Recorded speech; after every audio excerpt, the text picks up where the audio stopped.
Welcome to yet another episode of Game of Thrones Abridged. Today we are reading a Catelyn chapter, Catelyn 3, I think, A Game of Thrones. And in this chapter we are following Catelyn Stark in her investigation of the threats, the causes, the culprit who caused her dear son Bran to fall from a tower. And so she is sailing into King's Landing from the north, and she's going to try and set things to rights. So they're almost at King's Landing on their ship, and Catelyn's like, "Yep, good job.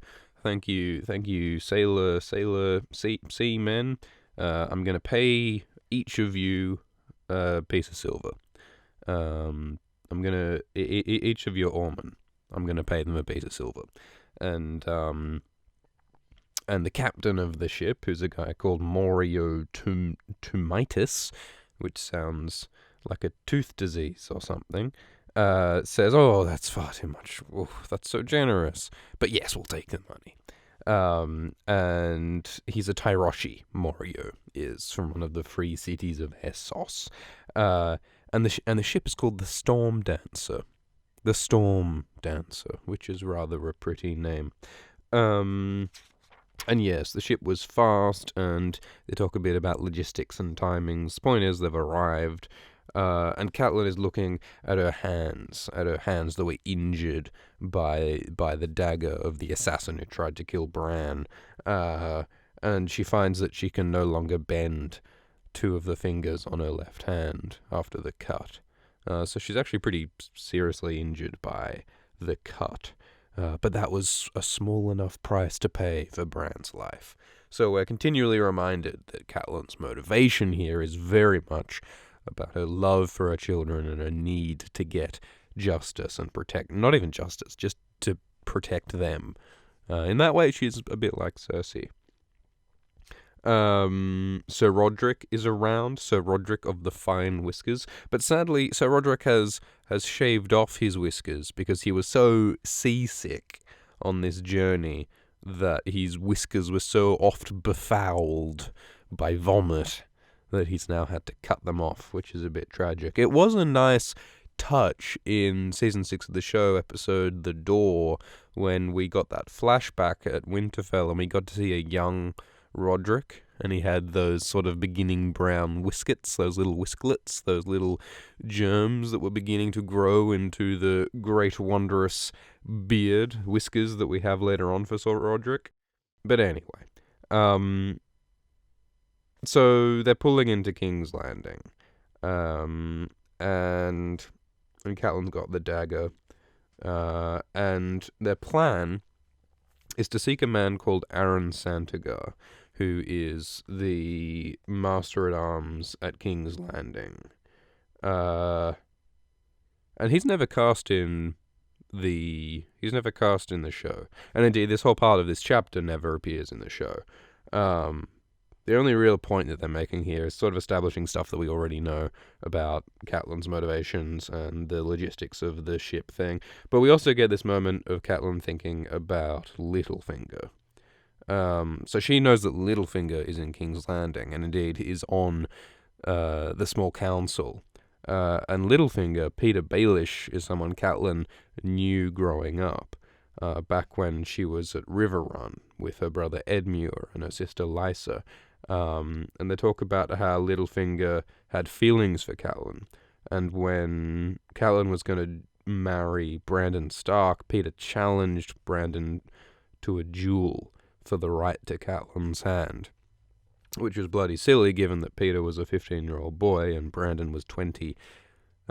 Peter was small, Brandon was a warrior, and yeah, he was almost killed, but Brandon left him with a scar.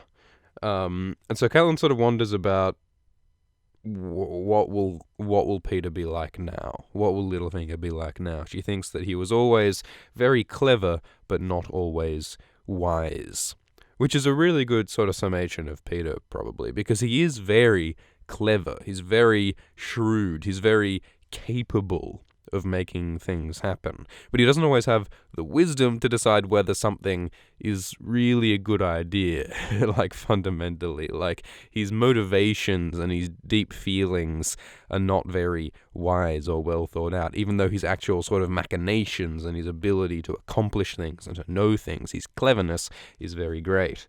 To the horror of everyone. Interestingly, Catelyn also mentions that Littlefinger wrote a letter to her shortly after Brandon was killed at the start of Robert's Rebellion, but Catelyn burned the letter unopened and hasn't been in touch since. Which is interesting. I wonder what that letter said, and if things might be different if Catelyn did write if Catelyn did read that letter. I mean, you could assume that it was just professions of love and some other nonsense that Catelyn would have ignored anyway, but I don't know. Maybe there could have been some kind of information in there, something that could have changed something. Who knows? Yeah, so one thing to be clever, another to be wise. And they talk about King's Landing itself. So Catelyn sneaks in some exposition in here about how Aegon the Conqueror landed here 300 years ago, and that's why it's called King's Landing. And she talks about like what King's Landing looks like, all of the arbours and granaries and storehouses and merchants' inns and taverns and graveyards and brothels piled on top of one another. The hills, Visenya's Hill, Rhaenys' Hill. They talk about the Dragon Pit. Dragon Pit's pretty cool. It was like this big domed building that the Targaryens built centuries ago to keep their dragons in. And some people think that like the decline of the dragons and the dragons getting smaller over successive generations was caused by the confinement in the Dragon Pit.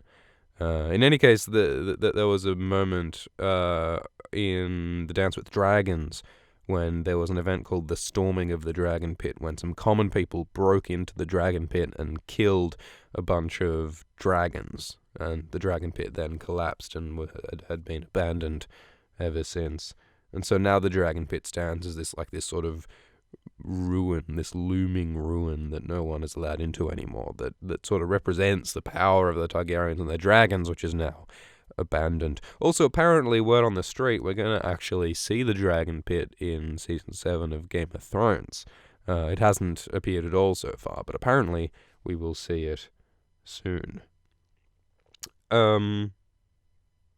So there are ships, and Catelyn describes the Red Keep, which is the sort of royal fortification in King's Landing. An immense grim barbican is how it's described. I don't even know what a barbican is, but it gets the point across. It's immense, it's grim, and it's a barbican. Barbican! Rah. And Maegor the Cruel is who built this particular immense grim barbican. And after it was built, King Maegor executed all of the stonemasons, woodworkers, and builders who had worked on it, so that only the Targaryens would know the secrets of the Red Keep. Because, of course, the Red Keep has all these secret passages and stuff. As it happens, though, some people other than Targaryens do know the secrets of the Red Keep. Varys is noted to know all of the secret passageways of the Red Keep and uses them often. So the fact that we have this line talking about how only the blood of the dragon would know about these secrets has been seen by some as an oblique hint, as evidence for the idea that Varys is actually a Blackfire or something, or some kind of Targaryen relative. I think it's unlikely that such an early chapter would have hints for such an idea, but we'll see. Moving on. So they sail in, and their plan is to go to an inn. They're going to stay the night at the inn. Well, Catelyn will stay at the inn while Sir Roderick goes out to get Sir Aaron Santagar, the guy they want to talk to. So they go to some inn, and Morio, the ship's captain, recommends an inn for them to go to. And And so Moria's like, oh yeah, and that also that extra silver for the oarsman. How about you give that silver to me, and I'll give it to the oarsman when we get home. And Catelyn's like, no, I think I'll give it to the oarsman directly, because it's implied that Moria wants to just keep the silver for himself. So Catelyn goes to each individual oarsman and gives him the piece of silver herself. So perhaps the only purpose of this whole thing with the oarsman's silver is just to show us that that Catelyn and the Starks are generous and they're good guys, and look at them doing all these good, nice things. They're very much trying to reinforce at this point that the Starks are such good guys. Look at them giving money to people they don't have to give money to. Aren't they nice? And we have the line "Winter is coming" dropped in there for no particular reason. And then they disembark the ship. So they go to the inn. So Roderick goes off to find Aaron Santagar, and Catelyn goes to sleep in her inn room. She's tired, and she's no longer as young as she had been. There is definitely, I think, a feeling of decline with this older generation, with like Catelyn and Eddard. While this younger generation, like Jon Snow and Robb, are rising. I think there's a definite sense that these older generation are sort of past their prime in a lot of ways. But anyway, so Catelyn goes to sleep, but she's woken up in the morning by pounding on her door. So she opens up, and it's a couple of gold cloaks, the city watchmen of King's Landing.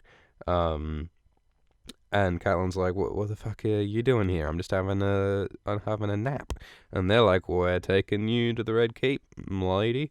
And she's like, huh? Under whose authority? And they show her a bit of paper with a wax stamp on it in the shape of a mockingbird in grey wax.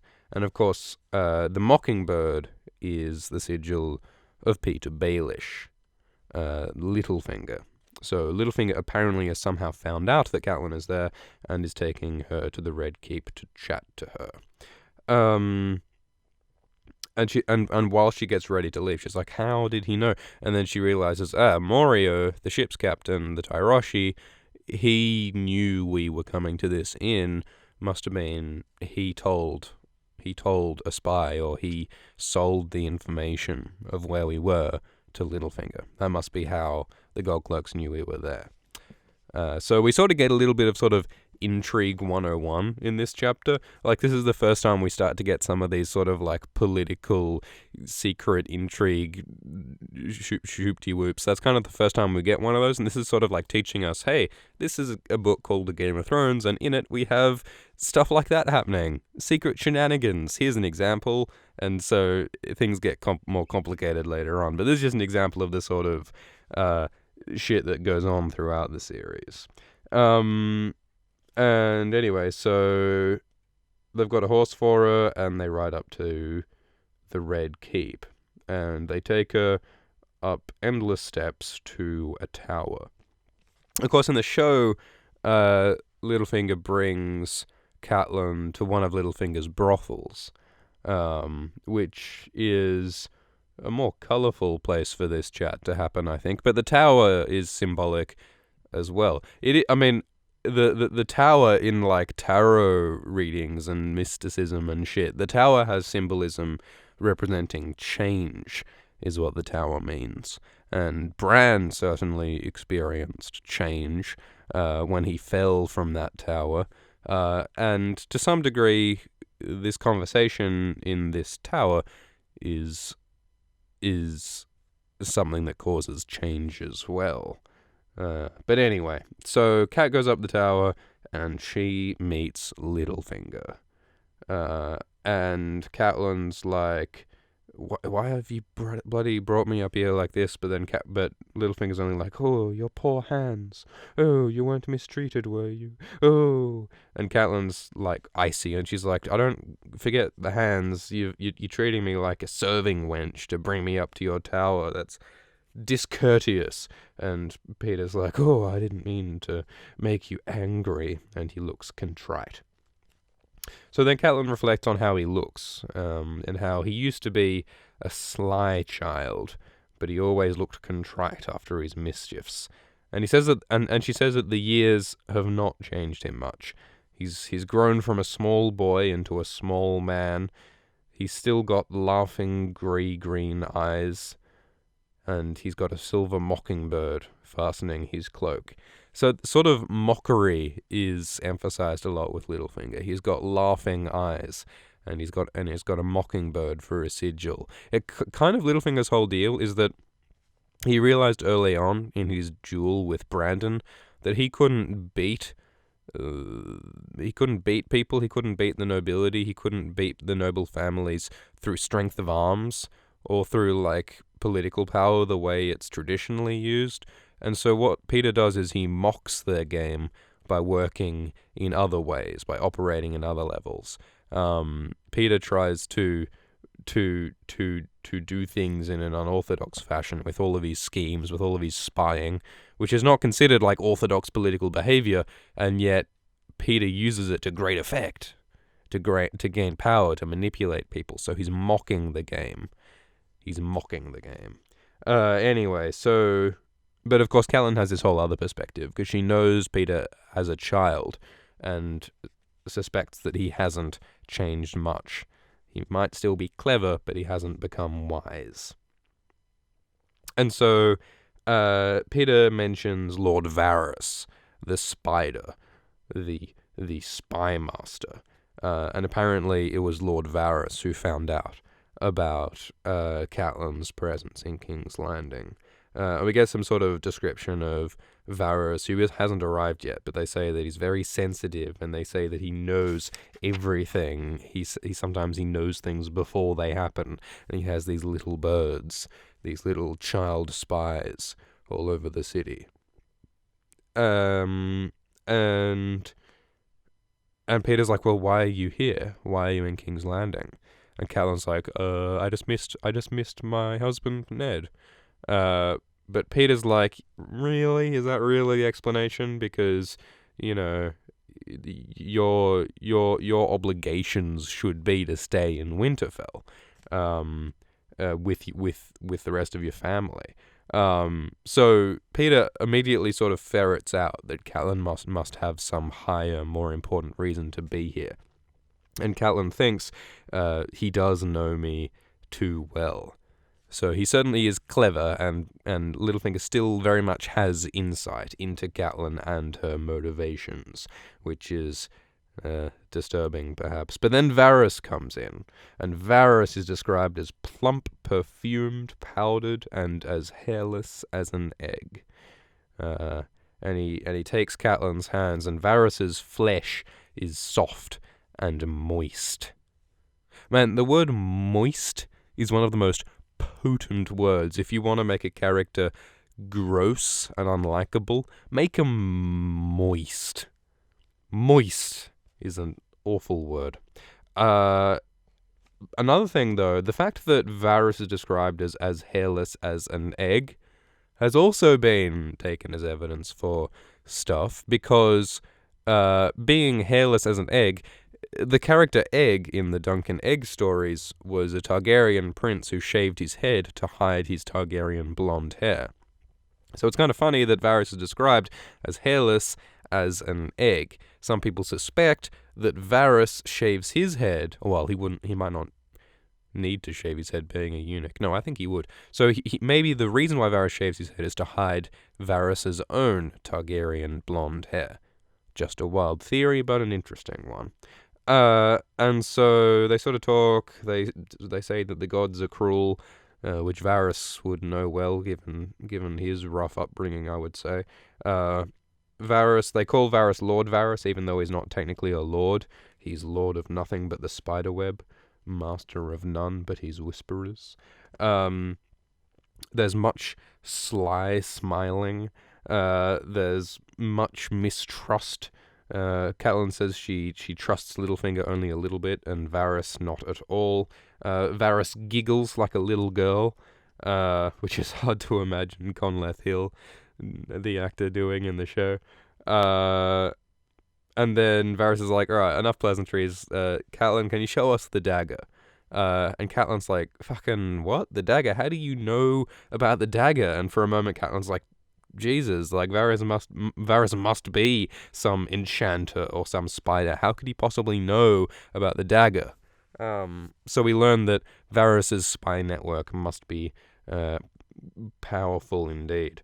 And Littlefinger's like, what are you talking about? The dagger? I don't know what you're talking about. Blah, blah, blah. They mentioned that Sir Roderick did go and find Aaron Santagar. They went back to the inn, but you weren't there, blah, blah, blah. Varys says, oh, I know things, blah, blah, blah. But they pull out the knife, and they examine the knife. And Varys sort of runs his finger along the blade, and it cuts him. Varys cuts himself like an idiot on the blade. Lets out a squeal and drops the dagger back on the table. Varys in the books definitely like plays the part of this sort of soft, weird, moist eunuch fellow. In the show, Varys does less of the acting and more acts like the sort of serious, smart conspirator that he is. But in the books, Varys much more puts on an act. Similarly, Littlefinger in the show looks very sort of secretive and serious and manipulative and whereas in the books, Littlefinger, I mean, we'll see more of it later, but there are lines talking about how everyone trusts Littlefinger because he's so sort of helpful and unthreatening. But you know, in the show, he looks so fucking suspicious all the time, and the same as Varys. But yeah, in the books, they both sort of play other parts to some extent. They identify the blade as Valyrian steel, and Littlefinger shows some familiarity with this particular blade. He actually flips it about in his hands, and then he throws it across the room and buries it deep into the oak. Which, one, is an incredibly reckless thing to do with a magically sharp knife. If you want to keep your fingers, Littlefinger, I would not do that. But more importantly, Littlefinger says, yeah, I recognize this blade. It was mine. Until a tournament where I bet the knife, and the knife was won by Tyrion Lannister. So that's a very important thing. So Littlefinger has intimated that Tyrion Lannister owned the dagger that was used to try to assassinate Bran. Which is a big deal, because now Catelyn feels like she has further confirmation that the Lannisters are out to get her.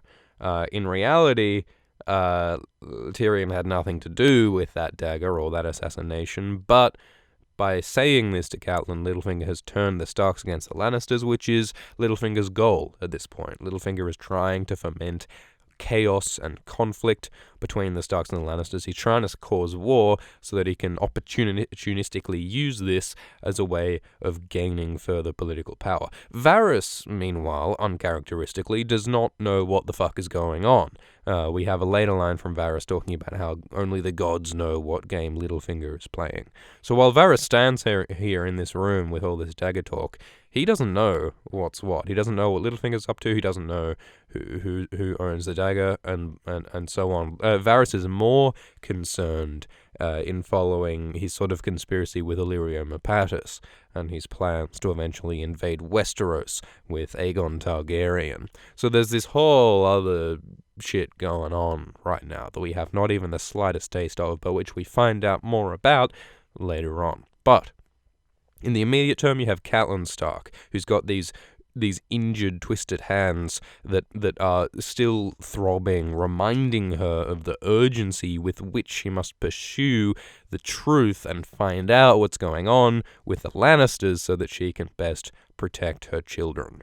That is Catelyn's goal right now, and she has now found out, supposedly, that Tyrion Lannister was responsible for the attempted murder of her favorite child. So Catelyn is gonna be hell-bent now on sorting shit out, even though she's working with false information, and as we will see, the consequences here will be of great magnitude.